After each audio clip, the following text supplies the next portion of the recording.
সবাইকে স্বাগত জানাচ্ছি বিডি ভিউজে। আপনাদের সাথে আছি আমি সুস্মিতা দাস। ইসরায়েল ও ইরানের মধ্যে এপ্রিলের যুদ্ধবিরতির পর প্রথমবারের মতো সরাসরি সামরিক সংঘর্ষ মধ্যপ্রাচ্যে আবারও নতুন করে উত্তেজনা সৃষ্টি করেছে। সোমবার ইরান ঘোষণা দিয়েছে যে ইসরায়েলের বিরুদ্ধে তাদের প্রথম দফার প্রতিশোধমূলক ক্ষেপণাস্ত্র হামলা শেষ হয়েছে। তবে একই সঙ্গে তেহরান স্পষ্ট হুঁশিয়ারি দিয়েছে, যদি ইসরায়েল লেবাননে, বিশেষ করে দক্ষিণ লেবাননে হামলা অব্যাহত রাখে তাহলে আরও ভয়াবহ ও বিধ্বংসী হামলা চালানো হবে। ইরানের এই ঘোষণার পরপরই ইসরায়েলের পক্ষ থেকে তাৎক্ষণিক কোনো আনুষ্ঠানিক প্রতিক্রিয়া পাওয়া যায়নি। তবে ইসরায়েল আগের দিন রাতে ইরানের বিরুদ্ধে বিমান হামলা চালিয়েছিল। সেই হামলা ছিল তেহরানের পক্ষ থেকে ইসরায়েলের উদ্দেশ্যে নিক্ষেপ করা ব্যালিস্টিক ক্ষেপণাস্ত্রের জবাব বলে জানিয়েছে তেল আবিব। অন্যদিকে ইরান দাবি করেছে ইসরায়েল বৈরুতের উপকণ্ঠে হামলা চালানোর প্রতিশোধ হিসেবেই তারা ইসরায়েলের ওপর ক্ষেপণাস্ত্র নিক্ষেপ করেছে। আরও বিস্তারিত থাকছে ওয়াহিদ ফারুকের প্রতিবেদনে।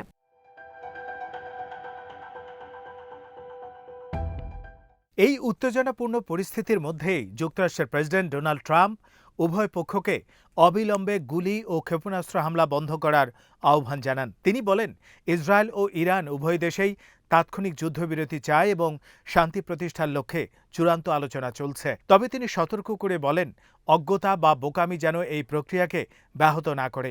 একই সঙ্গে ট্রাম্প ঘোষণা দেন, ইরানের সঙ্গে চূড়ান্ত সমঝোতা না হওয়া পর্যন্ত যুক্তরাষ্ট্র ইরানের বন্দরগুলোর উপর আরোপিত অবরোধ বহাল রাখবে।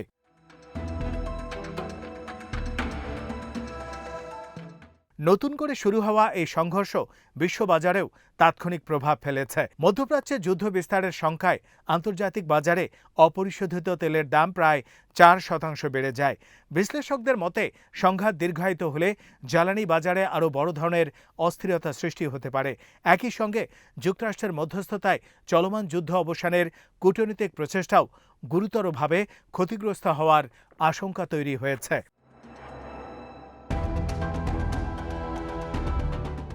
সোমবার ইসরায়েল দক্ষিণ পশ্চিম ইরানের একটি গুরুত্বপূর্ণ পেট্রোকেমিক্যাল স্থাপনায় বিমান হামলা চালায়। ইসরায়েলের দাবি, ওই স্থাপনাটি ব্যালিস্টিক ক্ষেপণাস্ত্র তৈরির কাঁচামাল উৎপাদনে ব্যবহার করা হতো। হামলার লক্ষ্য ছিল ইরানের ক্ষেপণাস্ত্র কর্মসূচিকে দুর্বল করে দেয়া। এর জবাবে ইরানের Islamic revolutionary guard corps IRGC জানায়, তারা ইসরায়েলের উত্তরাঞ্চলীয় বন্দর নগরী হাইফায় অবস্থিত অনুরূপ শিল্প স্থাপনাকে লক্ষ্য করে হামলা চালিয়েছে। আইআরজিসির দাবি, এই হামলার মাধ্যমে ইসরায়েলের সামরিক ও কৌশলগত অবকাঠামোতে উল্লেখযোগ্য ক্ষতি করা হয়েছে।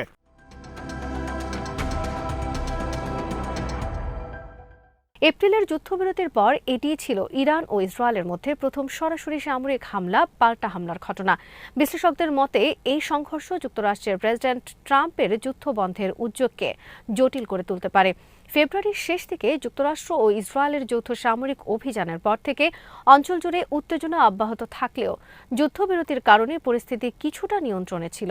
কিন্তু সর্বশেষ হামলা সেই স্থিতিশীলতাকে আবারও প্রশ্নের মুখে ফেলেছে।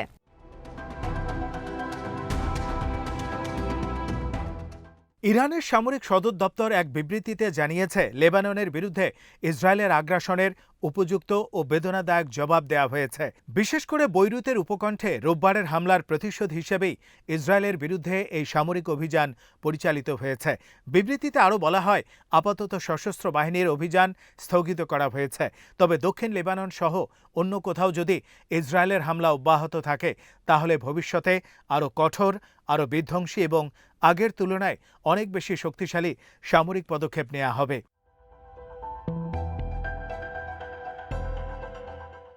এদিকে ইসরায়েলের এক জ্যেষ্ঠ সামরিক কর্মকর্তা জানিয়েছেন, ইরানের বিরুদ্ধে সামরিক অভিযান চালিয়ে যাওয়ার জন্য তাদের বাহিনী সম্পূর্ণ প্রস্তুত রয়েছে। পরিস্থিতি অনুযায়ী কয়েকদিন থেকে শুরু করে প্রয়োজনে দীর্ঘ সময় পর্যন্ত অভিযান চলতে পারে বলেও তিনি উল্লেখ করেন। ইসরায়েলি সামরিক বাহিনীর দাবি, তারা ইরানের এমন কয়েকটি আকাশ প্রতিরক্ষা ব্যবস্থা ধ্বংস করেছে যেগুলো আগের হামলায় ক্ষতিগ্রস্ত হওয়ার পর পুনর্নির্মাণ করা হচ্ছিল। একই সঙ্গে ক্ষেপণাস্ত্র কর্মসূচির সঙ্গে সংশ্লিষ্ট শিল্প স্থাপনাগুলোতেও লক্ষ্যবস্তুতে পরিণত করা হয়েছে।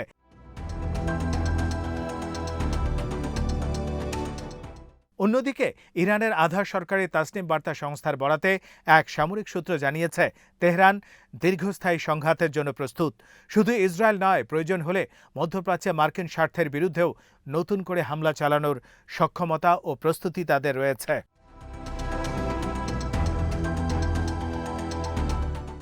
কূটনৈতিক পর্যায়েও পরিস্থিতি অত্যন্ত উত্তেজনাপূর্ণ।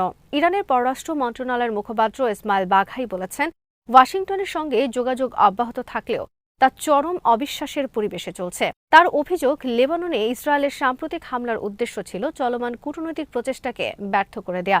তিনি আরও বলেন, ইসরায়েল যুক্তরাষ্ট্রের জ্ঞাতসারে অথবা তাদের সমর্থন নিয়ে এসব হামলা চালিয়ে থাকুক কিংবা নাই থাকুক, এর দায় শেষ পর্যন্ত যুক্তরাষ্ট্রকেই বহন করতে হবে। কারণ আঞ্চলিক শান্তি ও নিরাপত্তা বিনষ্টে ইসরায়েলের যে কোনো পদক্ষেপের জন্য ওয়াশিংটন প্রত্যক্ষভাবে দায়ী।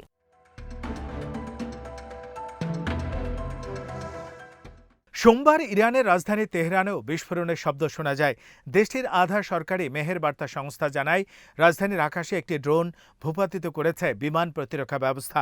তবে এতে কোনো হতাহত বা বড় ধরনের ক্ষয়ক্ষতির খবর পাওয়া যায়নি। এদিকে ইয়েমেনের ইরান সমর্থিত হুথি বিদ্রোহীরাও নতুন করে সংঘাতে নিজেদের অবস্থান স্পষ্ট করেছে। এক বিবৃতিতে তারা জানিয়েছে, লোহিত সাগরে ইসরায়েলি জাহাজ চলাচল বন্ধে তারা ব্যবস্থা নেবে। একই সঙ্গে তারা ইসরায়েলের দিকে ক্ষেপণাস্ত্র নিক্ষেপ করারও দাবি করেছে।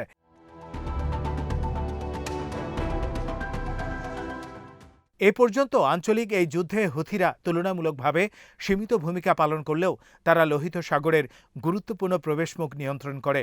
ফলে তাদের যে কোনো সামরিক পদক্ষেপ আন্তর্জাতিক বাণিজ্য ও জ্বালানি সরবরাহ ব্যবস্থায় বড় ধরনের প্রভাব ফেলতে পারে। বিশেষ করে ইরানের নিয়ন্ত্রণাধীন হরমুজ প্রণালীর বিকল্প হিসাবে লোহিত সাগরের নৌপথ অত্যন্ত গুরুত্বপূর্ণ হয়ে উঠছে। ইসরায়েলি সামরিক কর্মকর্তার তথ্য অনুযায়ী রোববার সন্ধ্যা থেকে সোমবার পর্যন্ত ইরান প্রায় ৩০টি ব্যালিস্টিক ক্ষেপণাস্ত্র নিক্ষেপ করেছে। পাশাপাশি ইয়েমেনের হুথিরাও আরও ২টি ক্ষেপণাস্ত্র ছুড়েছে।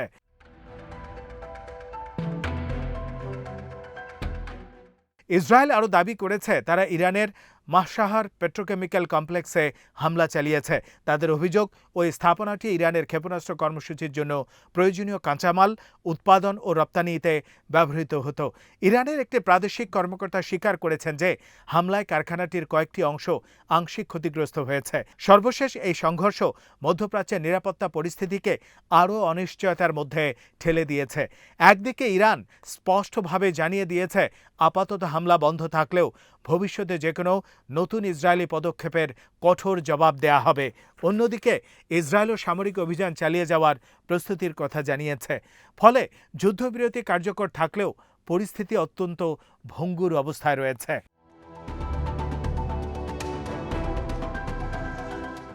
বিশ্লেষকদের মতে এখন কূটনৈতিক প্রচেষ্টাই একমাত্র পথ, যা এই সংঘাতকে পূর্ণাঙ্গ আঞ্চলিক যুদ্ধে রূপ নেওয়া থেকে বিরত রাখতে পারে। তবে বর্তমান পরিস্থিতিতে সামান্য উস্কানিও নতুন করে বড় ধরনের সামরিক সংঘর্ষের সূচনা করতে পারে, যার প্রভাব শুধু ইরান ও ইসরায়েলের মধ্যেই সীমাবদ্ধ থাকবে না, বরং পুরো মধ্যপ্রাচ্য, বৈশ্বিক জ্বালানি বাজার এবং আন্তর্জাতিক নিরাপত্তা ব্যবস্থার উপরও সুদূর প্রসারী প্রভাব ফেলতে পারে। আজ এখানেই শেষ করছি। সবাই ভালো থাকুন, সুস্থ থাকুন আর দেখতে থাকুন বিডি ভিউজ। চ্যানেলটি ভালো লাগলে সাবস্ক্রাইব করুন, সংযুক্ত থাকুন আমাদের ফেসবুক পেজে।